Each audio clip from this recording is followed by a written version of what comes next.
Selamat datang di Nongkrong Digital, sebuah podcast dari kreator nongkrong yang berisikan topik menarik dan narasumber yang menginspirasi. Bersama gue Irsan 56, so stay tuned. Halo smart netizen, kembali lagi di Nongkrong Digital bersama Irsan 56. Masih bersama narasumber kita dari episode sebelumnya, Adnan Potologi. Hore. Biar gak tutnya kayak yang pertama. Selalu. Ya, jadi Adnan ini adalah seorang kreator dan juga freelance fotografer sama videografer. Dua-duanya lah. Apa aja lah, gombat. Ya, freelancer lah. Terus konten kreatornya di bidang otomotif roda 2 ya, atau motovlogger. Dan Doi ini udah pernah touring Jawa Sumatera, dan itu pembahasannya ada di episode sebelumnya. Jadi yang mau nonton episode sebelumnya mampir aja. Jadi waktu pas ke Timor Leste finish di Kupang, berarti kondisinya lu udah dari NTT kan? NTT ya. NTT Timor Leste balik ke Kupang, udah dinyatakan finish. Iya, dinyatakan finish. Iya. Nah, waktu pas itu pertama kali banget tuh ya berarti ya? Iya, itu dalam umur hidup gue juga pertama kali keluar negeri itu. Tuh awalnya kebayang nggak? Apa? Pernah ke Timor Leste? Enggak kebayang, karena itu juga kayak apa ya, dadakan juga sih itu tiba-tiba aja. Karena rencana gue tuh dulu tuh pengen eksplor sampai NTT. Sampai NTT doang kan. Cuman waktu itu gue kan jalan berdua sama teman gue tuh si Mas Angga. Nah kebetulan kita waktu itu ketemu di acara namanya ASEAN Bikers. ASEAN Bikers Gathering gitu kan. Nah si Mas Angga ini yang dia juga pernah gabung di perjalanan Sumatera Jawa.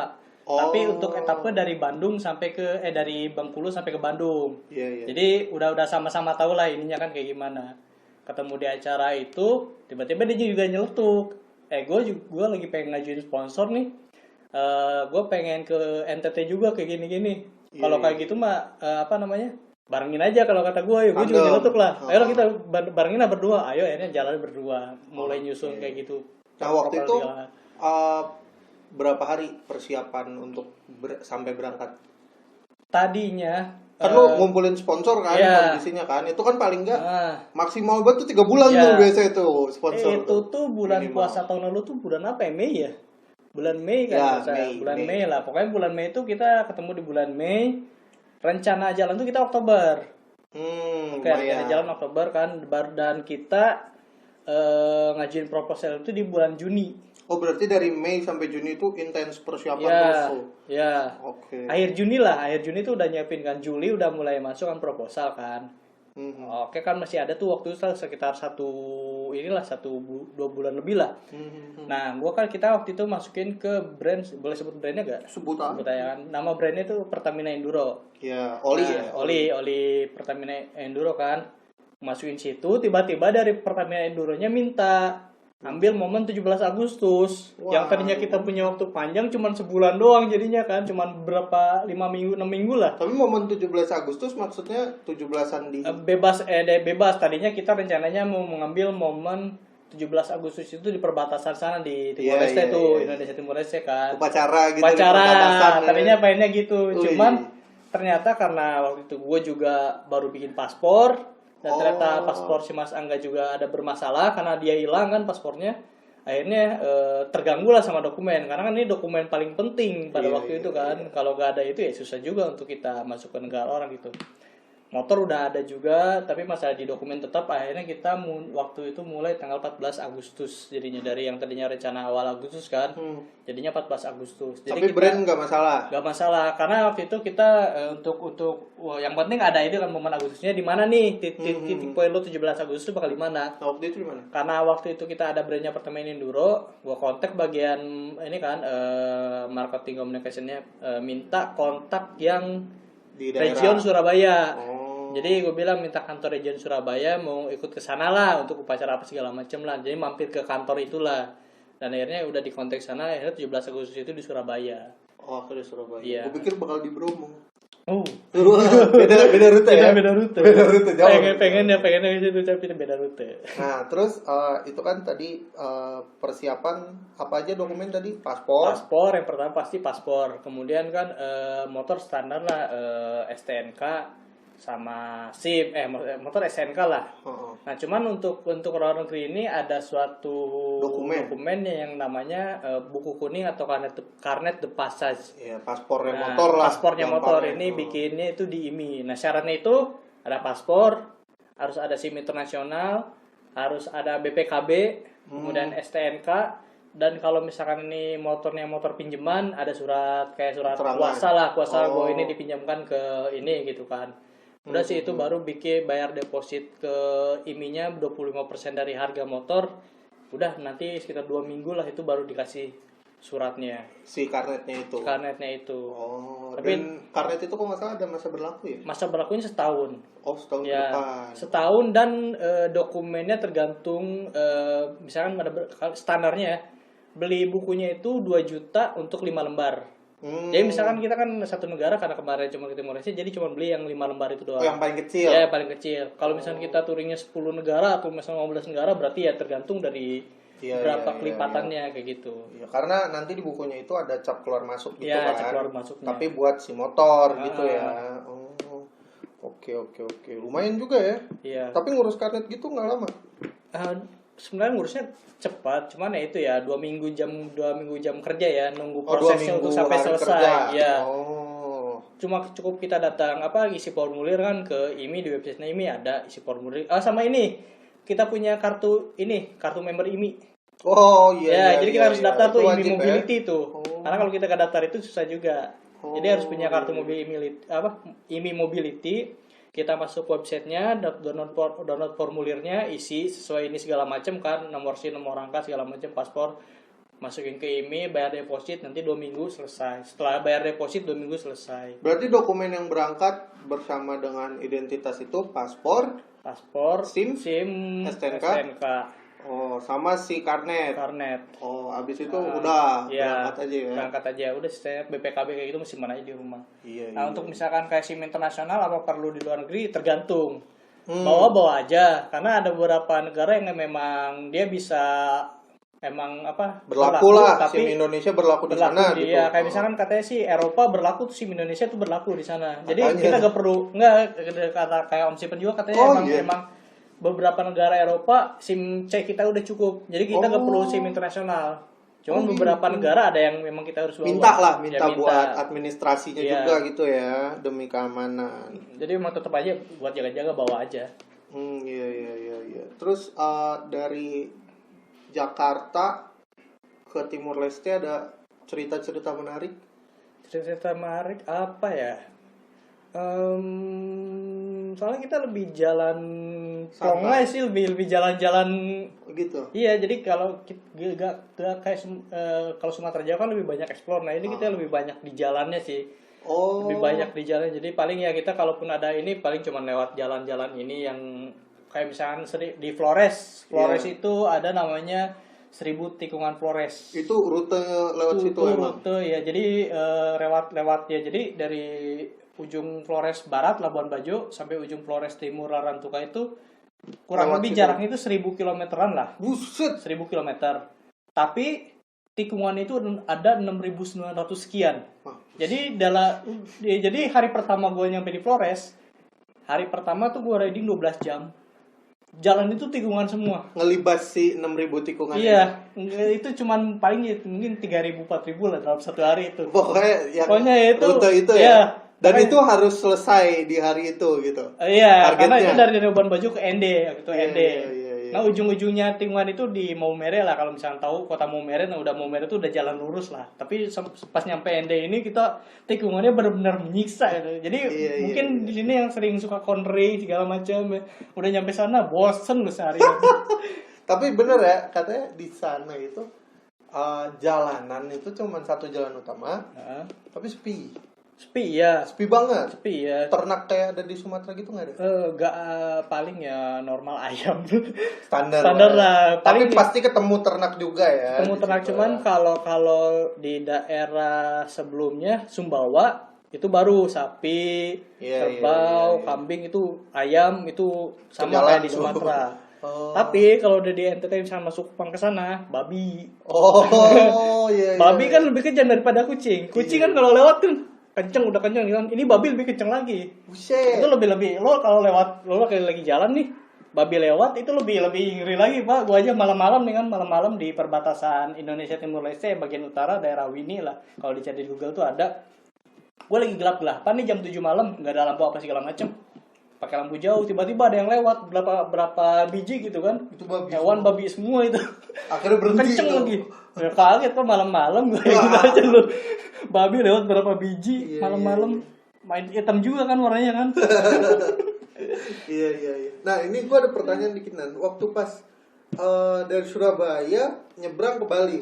Nyebrang Terus Bali. dari Bali ke Lombok. Itu nyebrang per pulau. Ya, Lombok, Sumbawa, Flores. Dari Flores ke Kupang, daerah Pulau Timur lah kalau kita sebutnya. Itu nyebrang pakai kapal ASDP dan untungnya di situ dari Jawa sampai Flores kapal tuh ada tiap hari, cuman ada jamnya doang. Oh, jadi lu nargetin sama jadwal kapal. Paling nggak tuh nyampe berapa jam sebelumnya gitu kan. Nah, tapi dari Flores untuk lo nyampe ke Sumba, ke Kupang dan ke beberapa pulau lainnya itu ada hari-harinya lagi. Jadi kalau lo telat hari itu, lo nunggu 3 hari atau 1 minggu ke depan. Itu. Makanya itu susahnya mungkin touringnya NTT sih itu nyari waktu yang pas. Tapi waktu itu nggak sempat telat atau hampir telat gitu.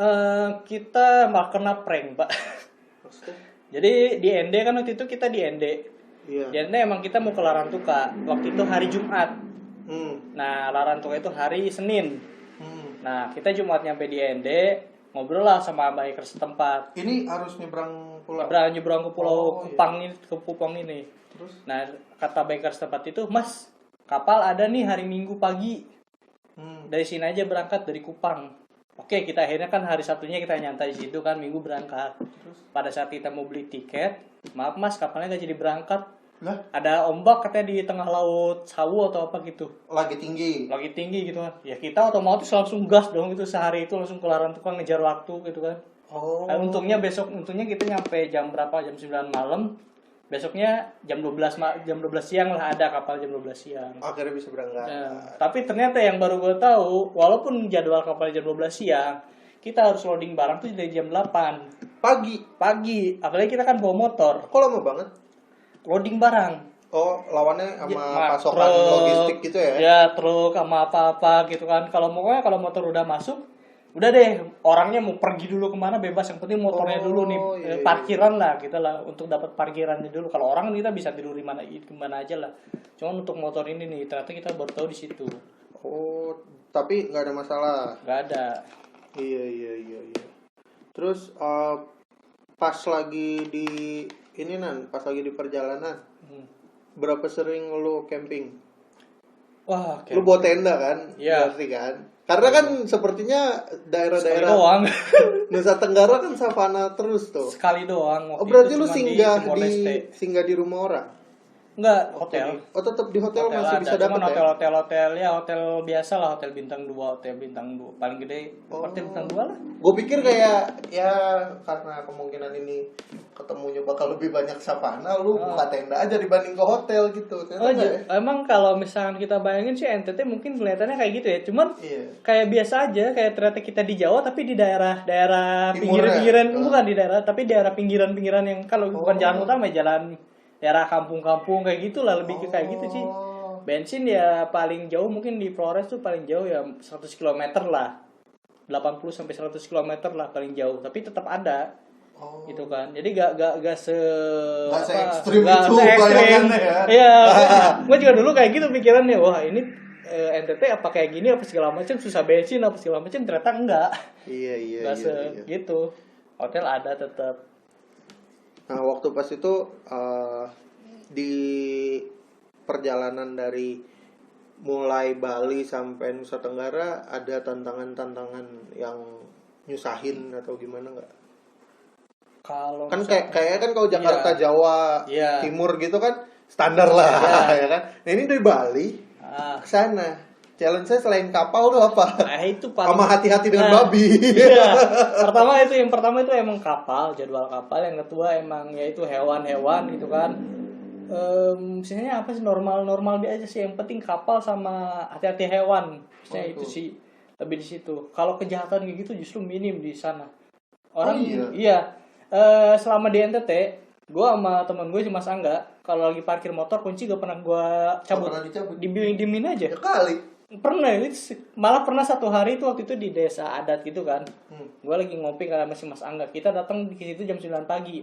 Kita udah jelajah masuk desa adat, udah ngopi nongkrong pas ke parkiran sampai Mas Angga jam 3 sore kita ngeliat kunci kontak masih nyala.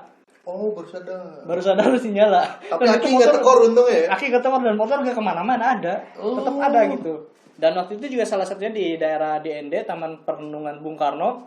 Kita pinggir jalan, kunci kontak tuh gak kita lepas, udah biarin aja gitu. Sama biker sana kan, aman katanya aman udah sampai balik ada tetap. Jadi emang benar-benar kayak kejahatan kan kalau kata orang timur semakin kejahatan inilah. Iya, katanya enggak sih, kayak gitu itu justru lebih minim. Nah, waktu pas di sana ketemu biker lokal berarti. Iya. Biker lokal ini nemenin selama dari lu turun kapal di mana atau pas di Kupang doang? Enggak, kalau bikers lokal sih biasanya paling cuma ketemu-temu doang. Kalau di Jawa kan ada namanya kalau kita ngawal jarang ya. Kalau untuk ngawal itu jarang. Paling kalau ngawal pun kalau kita udah ada di kota kita cari tempat makan paling ngawalnya seperti itulah, bukan ngawal di jalan raya kayak gitunya enggak. Paling dan di sana gak ada yang namanya kayak portal lah. Kalau di anak motor tuh ada namanya portal, kita jalan kemana diberhentiin bikers, enggak diberhentiin bikers buat ngopi dulu segala macam. Di sana enggak. Karena itu tadi karena kita berhadapan dengan waktu kan. Jadi mereka bikers sana tuh paham. Jadi ketika kita udah nyampe NTT misalkan, terus kita bilang kita mau kesini, oh yaudah ayo berangkat. Nah gitu. Enggak, kalau misalnya kita nyampe udah NTT Labuan Bajo, kita dimasukin ke sebuah grup daerah situ kan, daerah namanya Seribu Tikungan Flores. Mereka ngasih tahu nih poinnya nih, lo kalau lagi di Ruteng ada di sini, lo lagi di ND ada di sini. Lo kalau mau silakan aja, lo mau datang aja, kalau enggak ya udah gak apa-apa gitu kan. Jadi mereka ngasih titik-titik poinnya, kalau misalnya mau mampir aja. Tapi sempet kan lo mampir ke checkpoint? Ada beberapa kayak gitu di ND sama di beberapa tempat lain. Iya. Jadi mereka gak ada tuh itu kayaknya mau berhentiin orang ngopi dulu sini ini dulu nongkrong dulu enggak. Ya, di Jawa kan sering tuh. Ya Jawa kan kayak gitu, terjadi kan kayak gitu kan namanya portal lah. Kalau di sana enggak. Karena mereka udah paham juga gitu. Nih ada tempat checkpoint, lo datang terserah, mau enggak terserah gitu kan. Iya. Kayak gitu. Mereka lebih paham. Mengerti. Saling mengerti mereka.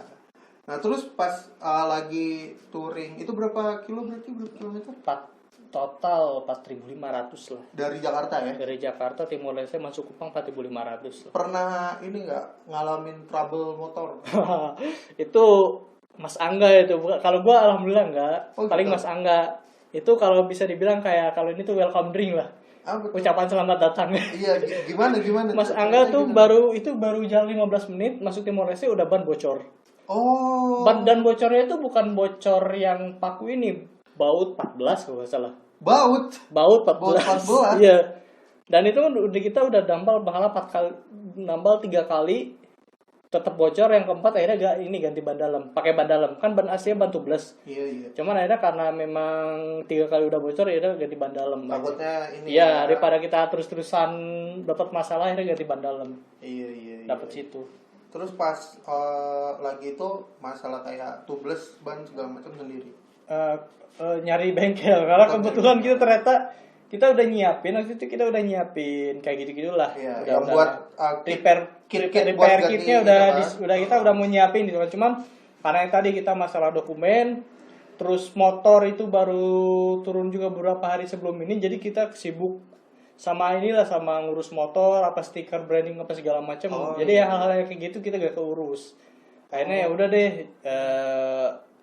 Ternyata ya udah nyesel aja gitu pas udah nyampe. Ya padahal mah harusnya bener-bener bawa gitu kan, harus disiapin. Nah, oke yang kayak gitu emang catatan hal receh tapi ini kayak penting sebenarnya. Sambungan rantai itu kita udah putus rantai mampus loh, padahal sambungan doang loh. Tapi enggak kejadian kan? Enggak, alhamdulillah enggak. Karena kalau untuk masalah rantai segala macam tiap ada beberapa Suzuki minta untuk datang ke, waktu itu dapat motor Suzuki minta ke bengkel ini, nah tiap bengkel itu kita dicek ya segala macamnya, baut segala macam dikencengin, alhamdulillah aman lah. Kalau dari untuk motor masalah ban bocor ya emang welcome inilah ucapan selamat datang lah. Nah pertanyaan gue lagi, waktu dari Timor Leste dari Kupang ya, Kupang ke Timor Leste, di perbatasan itu nama daerahnya apa? perbatasannya kita masuk daerah Mota Ain. Nah. Jadi perbatasan itu ada 5, cuman kita masuk ada 5. Gue pikir cuma 1. Enggak. Jadi Timor Leste itu ada 5 titik ya. Timor Leste itu ada 2. Ada Timor Leste yang kecil, yang di utara yang tadi gue bilang mau nabrak babi itu. Yang Timor Leste yang gede, yang itu yang ibu kotanya. Lu kemana? Nah ini yang gedenya. Lu ke gedenya. Nah, tapi gerbangnya gue dapet 3. Timor Leste yang ini, yang kecil ini, Wini. Terus yang Timor Leste gerbang utama yang selatan tuh Mota Ain, Mota Masin. Yang utama Mota Ain. Oh. Jadi udah 3 gerbang gue. 2 lagi gak dikunjungin karena itu jalannya terlalu ekstrim, kurang bagus lah, motornya kurang cocok lah, karena motornya pun bannya ban jalan lah, bukan ban terobosan, ban terabas apa segala macam. Iya. Nah pas lagi di perbatasan itu nggak pernah ketemu masalah ya so far ya? Enggak, alhamdulillah enggak. Kebetulan juga kita dapat bantuan imigrasinya yang baik lah, ya, mudah lah. Ya mudah lah gitu kan. Didukung, disupport. Iya, gitu. Karena gue kemarin kan sempat kan lihat ini salah satu bikers overlander di Indonesia juga, Kang JJ gitu kan. Kang JJ ini kan dia kemarin ke Timor Leste juga. Okay. Jadi diperiksanya itu benar-benar kayak kurang ramah lah gitu kan. Kalau gue kan dulu datang disuruh lepas tas, dibantuin bawain ini sampai data diri paspor gue kan dibantu, kan ada formulir tuh dibantu diisiin sama mereka. Jadi benar-benar baik lah gitu kan. Cuman kemarin waktu gue lihat Kang JJ kok kayaknya gak ramah banget gitu kan, tapi untungnya gue dapet yang ramah. Itu awalnya jadi ketakutan sendiri. Iya. Tapi so far so good ya? Ya, alhamdulillah normal lah, lancar. Nah, waktu di Timor Leste lu kemana aja? Timor Leste kita jalan-jalan di ibu kotanya di Dili. Okay. Terus kita nyampe ke daerah desa ujungnya itu Tutuala. Jadi dari ujung timurnya inilah Timor Leste itu Tutuala, ada daerah desanya itu. Tapi ujungnya lagi masih ada, namanya Pantai Jeko. Cuman kita tuh gak sempat ke situ. Jadi cuman dari Tutuala itu cuman paling jalan 30 menit lah nyampe Pantai Jeko-nya. Itu lo dari perbatasan ke ujung si Tutuala itu berapa jam? 2 hari lah. 2 hari? Di Timor Leste berapa hari total? 4? 5 hari. 5 hari, lumayan jadi, ya. Jadi yang jadi masalah lamanya di jalan tuh karena di sana tuh lagi ada pembangunan jalan. Jadi jalurnya itu kita kadang aspal mulus, kadang batu-batu, kadang lagi jalan tanah kayak gitu. Tapi jadi, emang udah satu jalan utama. Jalan utama itu emang lagi bangun jalan negara lah katanya lagi dibangun. Iya. Nah, lu pas lagi di Timor Leste itu penukaran duit di sana? Di perbatasan. Atau jangan-jangan rupiah berlaku di sana? Enggak, di perbatasan. kita tukar langsung di perbatasannya karena waktu itu di bank habis. Jadi untungnya ada kayak calo-calo yang jualan duit itu. Iya. Nah, caranya cuman bedanya berapa ribu gitu. Jadi masih gak terlalu rugi lah. Nggak berasa. Ya, nggak berasa lah. Jadi kita akhirnya beli di situ karena butuh lah. Ya, karena butuh juga lah. 3.500.000 kalau nggak salah itu cuman berapa 3.500.000 dapat berapa 200 lebih lah. Iya. $200 nanti kita dapat tuh sekitar segitu.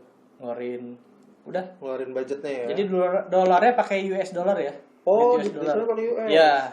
Nah, jadi lumayan nih. Ya. Kita jajan nih pakai US dollar. Tapi kalau kembalian pakai duit mereka. Koin sennya Timor Leste. Iya. Jadi gitu. Iya. Menarik. Lucu juga. Gue ada nih, gue masih nyimpen $1 koin Timor Leste itu masih nyimpen gue buat kenang-kenangan gue. Termasuk sama SIM cardnya juga. Tukar SIM card. Tukar SIM card juga kan. Penting sih emang itu penting. Gue pikir lu pakai roaming. Mahal Pak. Lumayan sih. Ya kayak lu 2 bulan paket kan. Iya. 2 bulan paket roaming padahal dipakai cuma 5 hari. Iya. Kalau sana kan gue cuma bayar $1 tuh buat sehari. Paketnya? Iya, paketnya $1 sehari lah. Ih, murah banget. Tapi kenceng nggak? Hah? Ya, gue dapat provider ya salah. Jadi providernya itu ternyata ini Pak. Ada beberapa daerah yang nggak ada jaringan. Waduh, Karena kan si providernya ini mirip sama provider Indonesia. Iya. Namanya kan, jadi gue pilih itu. Gue kira ini bagus, ternyata bukan. Yang bagus tuh yang ini. Udah terlanjur. Tapi rekan lu pada provider yang sama? Enggak, satu kartu doang, tapi kita tethering. Iya. Gue pikir beda, jadi lu tahu ininya. Dan waktu kita di Timor Leste itu kita datang ke ini. Jadi waktu kita masuk tuh ada satu monumen. Jadi ini destinasi wajib lah ya. Destinasi yang baru, apalagi untuk Indonesia ini adalah monumen jembatan B.J. Habibie. Itu di Timor Leste? Itu Timor Leste. Jadi itu baru dibuat 2 hari sebelum kita masuk. Nah, jadi monumen itu sebagai baru banget. ya jadi baru banget itu kan. Jadi itu jadi salah satu monumen penghargaan dari negara Timor Leste kepada presiden kita mantan almarhum B.J. Habibie, karena dulu kan sempat ini kan reformasi dan referendum kan akhirnya sehingga Timor Leste bisa memerdekakan sendiri gitu kan. Nah, itu sebagai bentuk penghargaan dari Timor Leste setelah 20 tahun 30 segitu 20 tahun lah kan. 20 tahun itu mereka membuat jembatan itu. Agak ironi ya sebenarnya ya. Agak ironi itu loh sejujurnya. Iya. Tapi menarik ya, itu salah satu destinasi lah ya yang itu wajib lah kalau orang Indonesia ke sana harus lah. Terus destinasi apa lagi yang lu temuin di Timor Leste selain ujungnya Tutuwali ya, itu? Paling ada beberapa tempat kayak ada patung Cristo Rey, kalau kita di Indonesia tuh bundaran HI lah. Oh iya. Jadi patungnya itu ada di kayak semacam bukit itu, di atas bukit. Jadi itu kelihatan benar-benar patung Santa Maria atau apa gitu ya. Jadi benar-benar kelihatan lah kalau lo naik pesawat tuh pasti lo lihat patung itu sebelum akhirnya nempel ke bandara. Oh iya. Pasti lihat patung itu. Itu monumen ininya ya. Kalau kata biker sana sih kayak HI lah. Iya. Bundaran HI lah. Patung selamat datang gitu ya. Selamat ya. Datang bundaran HI. Iya. Menarik. Nah, dari cerita-cerita Adnan yang tadi bisa dirangkum ya sebenarnya ya untuk tips and triknya, salah satunya persiapan yang matang. Iya. Hal-hal receh itu penting. Iya, bener itu. Repair kit, jas hujan, cadangan jas hujan. Itu penting ya. Pokoknya hal-hal receh yang ada di list jangan sampai ketinggalan. Iya. Terus dokumen penting, paspor, SIM, STNK, karnet. Ya, untuk luar negeri ya. Kalau Indonesia nggak usah. Nggak usah. Iya benar. Lo ngapain sih keliling ke Sulawesi pakai karnet? Iya. Terus kalau dari persiapan fisik sendiri ada latihan khusus apa lu biasa aja tinggal jalan kan? Enggak sih, kalau nggak ada persiapan khusus ya. Yang paling ada yang namanya kita dikenal manajemen waktu. Oh iya. Nah, jadi itu salah satu ilmu yang gue dapatkan waktu gue touring Sumatera Jawa. Jadi ini nih sebagai perbandingan ya, gue touring Jakarta Bali itu 10 hari, Sumatera Jawa 29 hari, tapi lebih capek yang 10 hari. Oh. Karena gitu. waktu yang 10 hari ini gue belum ngerti yang namanya manajemen waktu. Iya. Tapi ketika yang 29 hari, gue nyampe touring sampai rumah tuh masih fresh. Masih kuat jalan-jalan gitu. Kalau yang 10 hari ini gue 10 hari udah benar-benar capek. Iya. Jadi ada namanya manajemen waktu dulu. Jadi manajemen waktu itu yang paling standar gini lah. Kita jalan tiap 2 jam sekali, istirahat. Iya. Kopi, makan, apa segala macam gitu. Misalkan agendanya gini, start jam 8. Jam 10 istirahat. Jalan lagi, misalkan jam 12 istirahat kan isoma tuh. Jalan lagi jam 1, isoma lagi kan sore tuh. Maghrib udah lah. Jadi 2 jam per 2 jam sehari itu istirahat. Tapi nggak selalu patokan 2 jam sekali istirahat. Termasuk misalkan kan kita di jalan nemu tempat bagus, foto-foto itu bisa dihitung istirahat juga. Jadi jangan terlalu dipaksain lah badan itu untuk benar-benar gas. Kadang kan ada tuh kalau kita dengar bikers gitu kan, seperti kemarin ada yang komen gitu, Mas di salah satu YouTube gua, Mas coba deh touring ke Bali, jalan aja terus gak usah berhenti, cuman isi bensin doang. Ya kan nggak mungkin dong. Gue bilang ya kalau kayak gitu nyiksa badan yang ada gitu kan. Itu gitu. robot dong. Itu yang nggak sehat sebenarnya. Nah itu yang hal-hal kayak gitu yang nggak sehat. Nah itu makanya ada manajemen waktu tadi. Jadi lo touring sampai mungkin setahun apa segala macam, kalau manajemen waktu itu lo taatin, lo akan tetap sehat gitu. Iya. Terus sepanjang perjalanan minum vitamin segala macam. Vitamin yang paling yang tabletan yang di minimarket lah yang 2000 kayak vitamin gitu. Vitamin C gitu ya. Enggak ada vitamin khusus lah.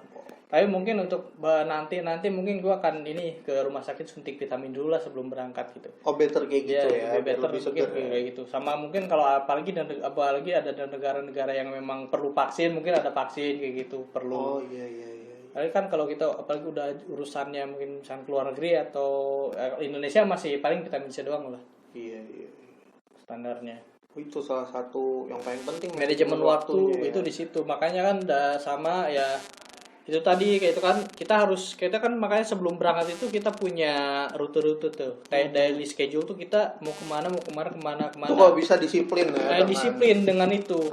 Makanya mungkin salah satu alasan kita ketika kita touring kita selalu menghindari yang namanya portalan. Bukan kita gak mau di portal apa gimana, apalagi kita tahu lah, sama-sama paham lah kalau kebaikan sudah portal. Di portal nih sama satu orang ini ngoling temennya, disuruh nunggu temennya, nunggu lagi, akhirnya kita ngabisin waktu berjam-jam di situ. Iya, padahal bisa dipakai buat lanjut. Iya, dan kita masih punya waktu lagi. Ya tolong ya biker yang suka mortal ya, bukannya sombong. Ya, bukannya sombong atau apa. Sama yang alasan yang kedua adalah kita touring itu sambil kerja. Oh iya. Karena kan kita ada sponsor apa segala macam, jadi butuh feedback. Ya, jadi kita kerja, kita di perjalanan, siang kita jalan, ambil gambar apa segala macam, kita malam kan pasti ada laporan pengeluaran kita hari ini berapa, dicatat tuh segala macamnya. Terus kemudian kita konten nih misalnya bikin caption misalkan perlu mikir Pak, kayak gitu ya kan perlu mikir tuh. Terus ngedit foto, video apa segala macam. Jadi untuk malamnya itu kita benar-benar kerja lah, buka laptop apa segala macam. Jadi makanya cukup menantang ya. Itu kalau siangnya jalan, malamnya kerja. Nah, kalau itu ada karena ada sponsornya. Tapi kalau nggak ada sponsor sih itu lebih nyaman. Itu jalan-jalan suka aja. Tapi resikonya duit nggak ada. Jadi kan kenyamanan Anda bisa dapat dari duit, dari uang. Jadi ya kayak gitu. Nah, tapi walaupun biar kita juga gak terlalu maksa. Misalkan nih jalan 4 hari atau 3 hari, ada 1 hari yang namanya rest day. Jadi rest day itu biasanya kita ada di kota-kota gede itu, misalkan kayak Kupang gitu kan, atau misalkan kita lagi ada di Bali atau di Lombok lah gitu, di Lombok misalkan. Kita rest day 1 hari di situ tuh karena apa? Misalkan kita butuh ada alat elektronik yang mau kita beli, terus ada akses segala macam kebutuhan apa gampang lah gitu kan. Jadi refill logistik juga lah. Refill logistik, dan kita ngecas badan juga biar gak terlalu maksa kita 20 setiap hari jalan terus, gitu. Jadi ada 1 hari rest day. 4 sampai 7 hari itu biasanya ada. Dalam 1 minggu itu mungkin ada 1 atau 2 tergantung lokasinya cocok apa enggak nih untuk jadi rest day kayak gitu. Iya. Dan itu tergantung masing-masing orang. Iya. Nah itu dibikin juga dari awal tuh benar-benar kita harus schedule, survei dulu kan. Nah jadi makanya sebelum berangkat touring itu kita kalau yang dadakan terserah sih. Kadang kalau spontan misalnya kita pakai dana pribadi yang mau spontan terserah. Tapi kalau misalnya kita udah ada sponsor kayak gitu kan ada jadwal tuh, berapa lama segala macamnya kan, karena itu masuk itinerary kan. Berapa duit yang akan lo butuhan buat hotel, bensin segala macam, makan, itu dihitung semua. Jadi udah ada hitungannya nih dari awal tuh. Kita sebelum jalan tuh udah ada jadwalnya, udah ada hari ini kita kesini, rest day-nya di sini segala macam itu udah ada. Iya. Manajemen itu salah satu manajemen waktu lah sebutnya. Itu penting, dan banyak orang yang sebenarnya kadang mengabaikan manajemen waktu justru, dan ada orang juga yang cukup lama untuk akhirnya bisa sedisiplin itu dengan manajemen waktu. Dan makanya itu kadang mungkin sering dapat pertanyaan juga kan gue kayak gini, Mas kalau jalan kesini aman nggak? Aman asal jangan malam, gue bilang kayak gitu. Iya. Jadi malam tuh emang tempatnya istirahat. Dibiasakan untuk riding selalu pagi aja. Iya, riding tuh emang benar-benar dari matahari yang ada lah, bercahaya matahari ada lah. Kalau udah malam tuh ya paling telat jam 9, itu pun kalau emang ternyata hotel kita belum nyampe gitu. Iya. Itu harus ngejar banget ya. Iya. Tapi bukan berarti diforsir gitu kan. Iya, intinya gitu. Kalau malam tuh kita benar-benar udah harusnya istirahat lah. Iya. Nah, ini by the way guys, Adnan mau touring keliling Borneo ya, keliling Kalimantan, melewati 3 negara. Nah, ini 3 negaranya yang dilewatin Indonesia, Malaysia sama Brunei. Terus balik lagi ke bawah ke Kalimantan. Nanti start kira-kira di mana nan kotanya nan? Pengen tetap Jakarta. Cuman untuk start pointnya tergantung sponsornya. Jadi kadang kan misalnya sponsor ini pengennya di kantor gua, misalnya kayak kemarin sponsor salah satu ini, nanti Mas kita ada ini selebrasi pelepasan di kantor kita ya, katanya udah ada ininya ya. Oh ya udah terserah. Itu terserah, atau misalnya ntar sama anak-anak biker, entah dari kantor itu perwakilan, itu tergantung nanti aja. Tapi nanti tujuan pertama di Kalimantan itu apa? Banjarmasin. Jadi dari Surabaya nyebrang ke Banjarmasin yang paling terdekat. Itu berarti Jakarta Surabaya dulu ya? Jakarta Surabaya dulu, dari Surabaya ke Banjarmasin itu cuma berapa? 18 jam ya. Oke. Nah, habis itu nanti muter 360 derajat. Muter ke arah kiri dulu berarti. Kanan. Ke kanan dulu. Kalimantan. Kiri Kalimantan ya? Kiri Kalimantan, Pontianak. Barat ke arah barat. Barat dulu ya. Iya. Pontianak, terus dari Pontianak masuk Malaysia, Sarawak, Brunei, Sabah sampai ujung, sampai balik ke daerah Sebatik. Daerah Indonesia Kalimantan Timur, Sebatik. Pulau Sebatik. Bukan ke Kaltara langsung. Enggak. Ke pulau dulu. Ke Pulau Sebatik itu Kaltara. Itu masuk Kaltara. Sebatik. Sebatik itu masuk Kalimantan Utara, cuman berbatasan antara Malaysia dan Indonesia yang ada rumah itu loh. Iya. Yang kalau lo lihat ada bendera di sini Indonesia, Malaysia, nah itu dia. Iya. Ntar lu foto di situ berarti. Pengen di situ. Harus lah. Itu jadi ikon dong. Iya. Terus dari Pulau Sebatik lanjut langsung nyebrang ke yang itu Kalimantan Utara, Seimanggaris, terus ke Balikpapan. Balikpapan, Samarinda, Balikpapan, Banjarmasin lagi, nyebrangnya ke Jawa. Finish lagi di Jawa. Ya. Di Jakarta. Jakarta lagi. Jadi berangkatnya ya Jawanya utara, pulangnya mungkin Jawanya selatan. Iya. Biar beda rute. Nah, itu kira-kira makan waktu berapa hari tuh? Kemarin tuh target dari tuh kemarin yang terakhir itu 36 hari. 36 hari. Cuman gue extend bakal mungkin di 44 atau 50 harian lah. Karena ini tuh sekarang karena ada masa pandemi ya. Jadi karena banyak di rumah, jadi gue punya semacam konsep baru lah untuk perjalanan touring gue itu kan. Jadi karena ada konsep baru, gue tidak bisa menerapkan yang udah-udah, yang sebelum-sebelumnya. Jadi cuma gak bisa lagi nih. Jadi karena ada konsep baru ini, otomatis gue perlu waktu yang lebih lama kayak gitu. Jadi perlu waktu, gak apa-apa lah. Adaptasi supaya lebih lancar. Lebih lancar ininya. Kedepannya sesuai dengan target. Karena kalau gue ngambil masih tetap dengan pakai yang kemarin, gak ada peningkatan, gak ada nilai value-nya nanti untuk sponsor biasa aja, ke depan bakal biasa aja gitu kan. Jadi cuman dia udah pernah kesini doang, ya udah gitu doang gitu. Tapi dengan konsep ini bakalan ada sesuatu yang buat inilah, ada sesuatu yang baru gitu. Jadi membuat kekuatan gue untuk next tripnya itu dapat sponsor lebih gampang lagi.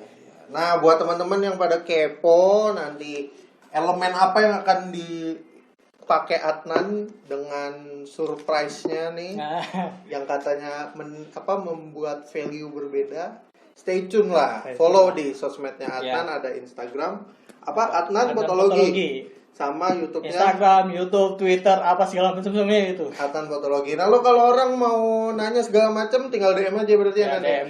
Tinggal DM, ya itu gampang lah. Oke Adnan, thank you banget udah sharing. Semoga sukses di perjalanan Borneo nanti. Nanti setelah Borneo kita nongkrong lagi ya? Iya, siap.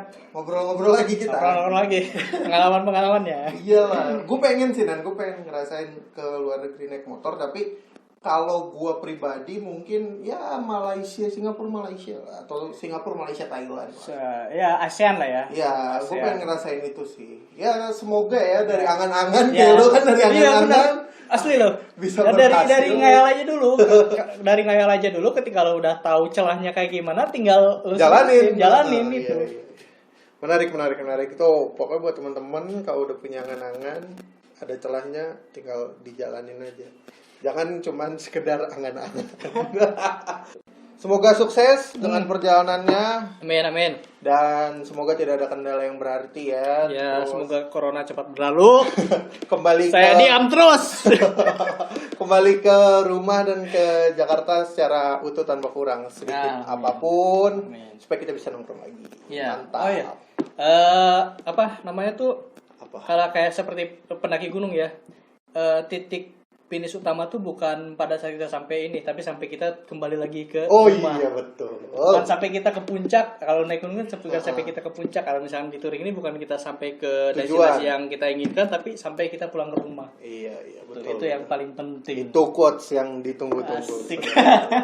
Oke, kalau gitu gue Irsan Malam pamit. Gua Adnan Fotologi pamit. Sampai ketemu lagi di podcast nongkrong digital selanjutnya. Ciao.